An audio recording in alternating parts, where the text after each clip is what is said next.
সমস্ত নবদ্বীপে ছোট বড় নতুন পুরনো যত মন্দির আছে তার মধ্যে সবচেয়ে প্রাচীনতম মন্দির বলে যেটিকে মান্যতা দেওয়া হয় এবং যে মন্দিরকে ঘিরে সমস্ত নবদ্বীপবাসী তথা গৌর ভক্তবৃন্দের মধ্যে উন্মাদনা, যে মন্দিরে পালিত হয় মহাপ্রভুর জন্মদিন, অন্নপ্রাশন, জামাই ষষ্ঠী এবং 14 মাদলের মতো অনুষ্ঠান। আর এই একই মন্দির পরিসরের মধ্যে রয়েছে সিদ্ধ বাবা শ্রী শ্রী চৈতন্য দাস বাবাজি মহারাজের পূর্ণ সমাধি। তাই প্রাচীন মায়াপুরের প্রাচীনতম মন্দিরটি দেখতে আজ আমাদের মন্দির পরিক্রমার গন্তব্যস্থল ধামেশ্বর শ্রী শ্রী গৌরাঙ্গ মহাপ্রভুর মন্দির এবং সেই সঙ্গে সংক্ষেপে রয়েছে সোনার গৌরাঙ্গ বাড়ি, শ্রীবাস পণ্ডিতের বাড়ি এবং সমাজ বাড়ি। তো ভিডিওটি দেখতে থাকুন, যদি ভালো লাগে তবে একটি লাইক করবেন, কমেন্ট করবেন এবং সাবস্ক্রাইব করে অবশ্যই আমার সঙ্গে থাকবেন। তাহলে শুরু করছি আজকের পর্ব।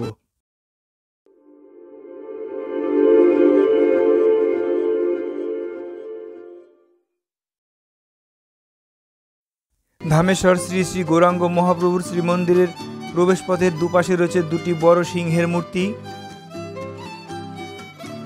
এবং মাথার উপরে লেখা রয়েছে ধামেশ্বর মন্দিরের কথা, আর লেখা আছে জয় সচ্চিনন্দন জয় গৌরহরি বিষ্ণুপ্রিয়া প্রাণনাথ নদিয়া বিহারী। এই মন্দিরের অভ্যন্তরে প্রবেশ করতে গেলে প্রত্যেককে 5 টাকা করে দ্বার ভেট বা প্রবেশ মূল্য দিতে হয়। এই দ্বার ভেটের ব্যবস্থা আগে ছিল না, বর্তমানে মন্দিরের রক্ষণাবেক্ষণ এবং ঠাকুর সেবার কাজে এই পয়সাটা সাধারণত ব্যবহার করা হয়। ভেতরে প্রবেশ করতেই সামনেই পড়বে উন্মুক্ত বৃহতাকার একটি নাট মন্দির, যেখানে অনেক ভক্তের সমাগম হয়েছে। আর এই নাট মন্দিরের প্রত্যেকটি থামগুলো এত বিশালাকার, পুরোনো দিনে বাড়িতে যেরকম থাকে সেরকম, তারপরে সেগুলিকে অলঙ্করণ করে সুন্দর করে সাজানো হয়েছে। আর নাট মন্দিরের চারদিকে উপরে কার্নিশের সোজা অনেক চিত্রপট দিয়ে সাজানো মন্দিরটি এবং প্রত্যেকটি চিত্রপটে সুন্দর করে মালা দিয়ে সাজানো রয়েছে। গৌরাঙ্গ শ্রী নিত্যানন্দ, পাশে রয়েছে শুধু শ্রী গৌরাঙ্গের একটি ছবি, তার পাশে শ্রীকৃষ্ণ, শিশু শ্রীকৃষ্ণ, তার পাশে আরেকটি গৌরাঙ্গের মূর্তি, এরকম অনেক মূর্তি দিয়ে নাট মন্দিরটি মোটামুটি সাজানো। সন্ন্যাস দীক্ষার পর শ্রীমদ অদ্বৈত আচার্যের বাড়িতে মহাপ্রভু এলে মা সচীদেবী তার সাথে দেখা করেন, কিন্তু সন্ন্যাসীর স্ত্রী দর্শন করতে নেই বলে বিষ্ণুপ্রিয়া দেবী সেখানে আসেননি। তার পরিবর্তে মহাপ্রভু নিজের চরণ পাদুকা যুগল রেখে যান। এইভাবে 3 বছর অতিক্রান্ত হওয়ার পরও বিষ্ণুপ্রিয়া দেবীর মন মহাপ্রভুর জন্য সবসময় ব্যাকুল হয়ে থাকত। মহাপ্রভু পুরীধাম থেকে বিষয়টি বুঝতে পেরে স্বপ্নে বিষ্ণুপ্রিয়া দেবীকে নির্দেশ দেন তিনি যে নিম গাছের নিচে জন্মগ্রহণ করেছিলেন সেই গাছের অংশ কেটে তার দারু বিগ্রহ নির্মাণ করে যেন সেবা পুজো করেন এবং যখন তিনি ইচ্ছে করবেন তখনই মহাপ্রভুকে দেখতে পাবেন। সেই মতো বংশীবদন গোস্বামীর তত্ত্বাবধানে 1513 খ্রিস্টাব্দে এই দারু বিগ্রহ নির্মাণ করা হয় এবং তখন থেকেই সেবা পূজা চলে আসছে। তারপর মহাপ্রভুর অন্তর্ধানের 3 বছর পরে 1537 খ্রিস্টাব্দে ফাল্গুনী পূর্ণিমার দিন মধ্যাহ্নে ভোগারতির পর বিষ্ণুপ্রিয়া দেবী মন্দিরে প্রবেশ করেন এবং মহাপ্রভুর বিগ্রহের মধ্যে বিলীন হয়ে যান। সেই কারণে এখানে আলাদা করে বিষ্ণুপ্রিয়া দেবীর কোনো বিগ্রহ নেই। এই বিগ্রহকেই মাঝে মধ্যে বিষ্ণুপ্রিয়া রূপে সাজানো হয়। দোল পূর্ণিমার ঠিক পরের দিন এখানে অনুষ্ঠিত হয় মহাপ্রভুর অন্নপ্রাশন। এই দিন মহাপ্রভুকে রাজবেশ পরানো হয়। গোবর্ধন পুজো বা অন্নকূটের সময় যেমন অন্নের পর্বত তৈরি করা হয়, বিভিন্ন সবজি বা তরকারি দিয়ে চোখ, মুখ, তিলক ইত্যাদি অঙ্কন করা হয়, সেই রকম একইভাবে অন্নপ্রাশনের দিন এখানেও অন্নের পাহাড় তৈরি করা হয় এবং বহু রকম ব্যঞ্জন প্রস্তুত করে মহাপ্রভুকে নিবেদন করা হয়। সঙ্গে নববস্ত্র, ঝুনঝুনি, মালা, গীতা পুস্তক, পুষ্প, আতর ইত্যাদি সহ আরতি করা হয়। দোল পূর্ণিমার পরের দিন যেরকম অনুষ্ঠিত হয় অন্নপ্রাশন, ঠিক তার পরের দিন এই ধামেশ্বর মন্দিরে অনুষ্ঠিত হয় 14 মাদল উৎসব। এই 14 মাদল উৎসবে মহাপ্রভু যে চরণ পাদুকা বিষ্ণুপ্রিয়া দেবীকে দিয়ে যান সেই চরণ পাদুকা নিয়ে সারা নবদ্বীপ শহর পরিক্রমা করা হয় এবং সঙ্গে থাকে নাম সংকীর্তন। 14 মাদল অনুষ্ঠানের পর এই মন্দিরের অনুষ্ঠান হচ্ছে দশম দোল। সেই দিন গৌর বিষ্ণুপ্রিয়ার বিগ্রহ সহ চরণ পাদুকা নিয়ে সারা নবদ্বীপ শহর পরিক্রমা করা হয়।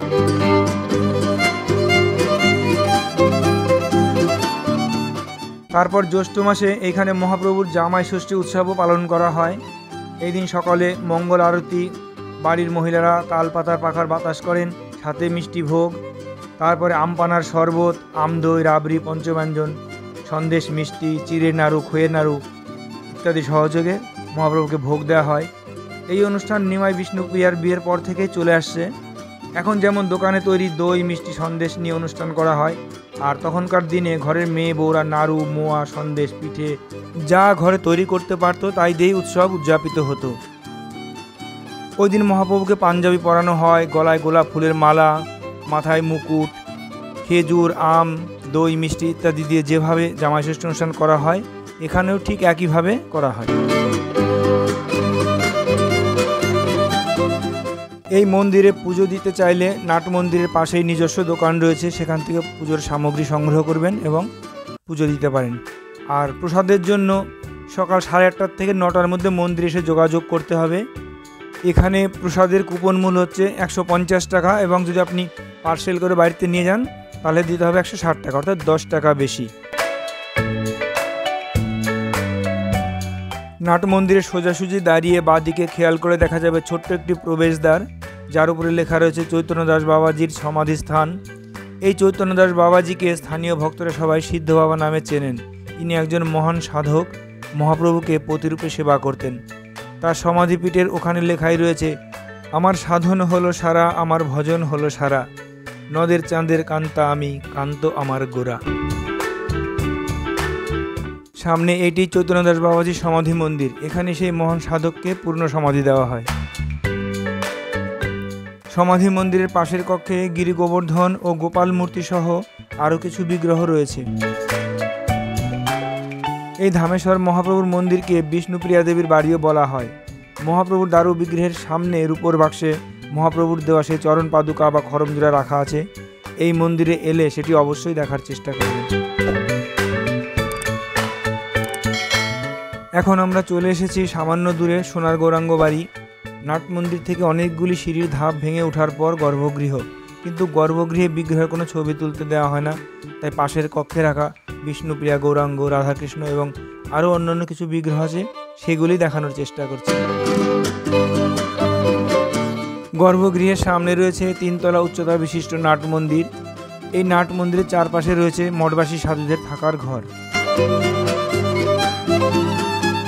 নাট মন্দিরের চারপাশের দেয়াল অনেক চিত্রপট দিয়ে সুন্দর করে সাজানো, এবং কেনাকাটার জন্য একটি দোকানও রয়েছে, যেখানে কণ্ঠিমালা জপমালা এবং ঠাকুর সেবার বিভিন্ন উপকরণও পাওয়া যায়।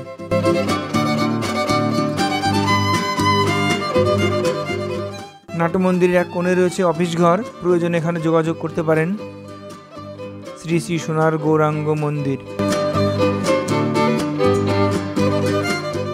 সোনার গৌরাঙ্গ মন্দির থেকে রাস্তায় বেরোলে সামান্য একটু এগোলেই শ্রীবাসঙ্গন। এই যে 3 তলা উচ্চতা বিশিষ্ট যে বাড়িটি, এটি সোনার গৌরাঙ্গ বাড়ি। এখান থেকে আমরা বেরিয়ে আসলাম।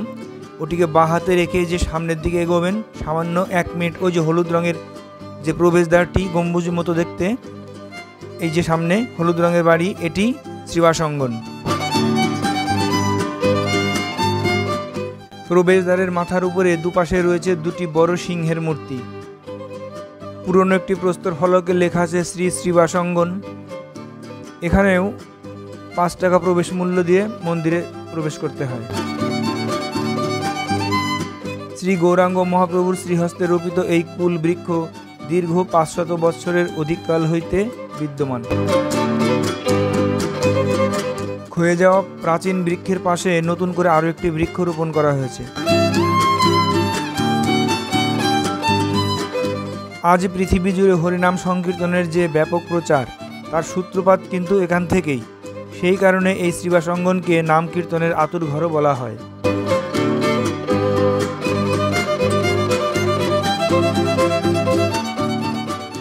শ্রীকৃষ্ণ চৈতন্য প্রভু নিত্যানন্দ শ্রী অদ্বৈত গদাধর শ্রীবাসাদি গৌর ভক্তবৃন্দ, শ্রী শ্রী গৌরাঙ্গ মহাপ্রভুর মহানগর সংকীর্তন। নাম সংকীর্তনে অংশগ্রহণকারী ভিতরে অনেকগুলি বিগ্রহ রয়েছে। খোল করতাল সহযোগে নাম কীর্তনের অনুষ্ঠান চলছে।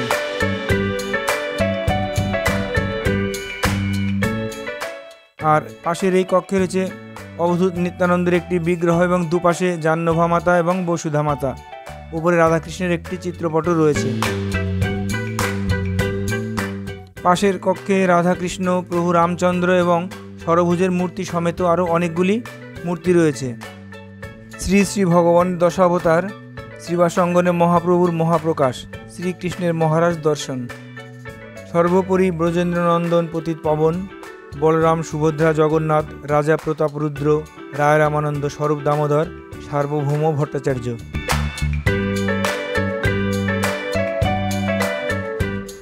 শ্রী শ্রী নিত্যানন্দ বংশাবতাংশ নবমতম পুরুষ প্রভুপাদ শ্রীল নবদ্বীপ চন্দ্র গোস্বামী সমাহিত। শ্রীবাস অঙ্গনের পর এবার আমরা চলে এসেছি সমাজবাড়িতে। সামনে প্রবেশদ্বার, ওই যে এই প্রবেশদ্বার দিয়ে ভেতরে আসার পরে সামান্য একটু এগুলো ডান দিকে গর্ভগৃহ এবং আরেকটু সামনে এগিয়ে এলে ডান হাতে বিভিন্ন সমাধি মন্দিরগুলি রয়েছে, সেগুলি আমরা দেখব।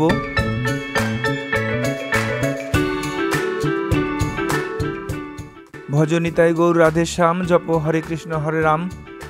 শ্রী শ্রী রাধারমণ চরণ দাস দেবের পূর্ণ সমাধি। সমাধি মন্দিরের ঠিক সামনে বিভিন্ন গাছ দিয়ে একটি সুন্দর ছাউনি মতন করা, যেটি গ্রীষ্মকালে খুব আরামদায়ক। আরেকটি সমাধি রয়েছে শ্রী শ্রী গৌর হরিদাস বাবাজি মহারাজের পুষ্প সমাধি। সমাধি মন্দিরের ভেতরে রয়েছে শ্রী শ্রী গৌর হরিদাস বাবাজি মহারাজের একটি বিগ্রহ। এখন বলে দিই, এই ধামেশ্বর মহাপ্রভু মন্দির, সোনার গৌরাঙ্গ মন্দির, শ্রীবাস অঙ্গন এবং সমাজবাড়ি, এই মন্দিরগুলোতে কিভাবে আসবেন। শিয়ালদহ কাটোয়া, ব্যান্ডেল কাটোয়া বা হাওড়া কাটোয়া লোকালে বিষ্ণুপ্রিয়া হল্ট বা নবদ্বীপ ধাম স্টেশনে নেমে একটি টোটো নিয়ে নেবেন। টোটোতে আপনার 8 থেকে 10 মিনিট সময় লাগবে এবং 15 টাকা মাথা পিছু ভাড়া নেবে। একদম এই মন্দিরের সামনে এসে পৌঁছে যে কোনো একটি মন্দিরে নেমে যাবেন, তারপর বাকিগুলো হেঁটেই ঘোরা যাবে। এছাড়া শিয়ালদহ থেকে কৃষ্ণনগর লোকাল ধরেও কৃষ্ণনগরে নেমে এখানে আসা যায়, সেখানে একটু দূরত্বটা বেশি পড়ে যাবে। 1 নম্বর প্ল্যাটফর্ম দিয়ে বাইরে এসে টোটো নিতে হবে, অনেকটাই দূরত্ব।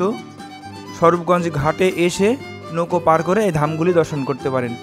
আর সড়ক যোগে যদি আসতে চান তাহলে 34 নম্বর জাতীয় সড়ক ধরে কৃষ্ণনগর পান্থতীর্থ স্টপেজ থেকে বাঁ দিকে টার্ন নিতে হবে। গৌরাঙ্গ সেতু পড়বে, গৌরাঙ্গ সেতু পার হওয়ার পরে সামান্য 7-8 মিনিট গাড়ি চললেই এই ধামগুলিতে অনায়াসে পৌঁছে যাওয়া যাবে।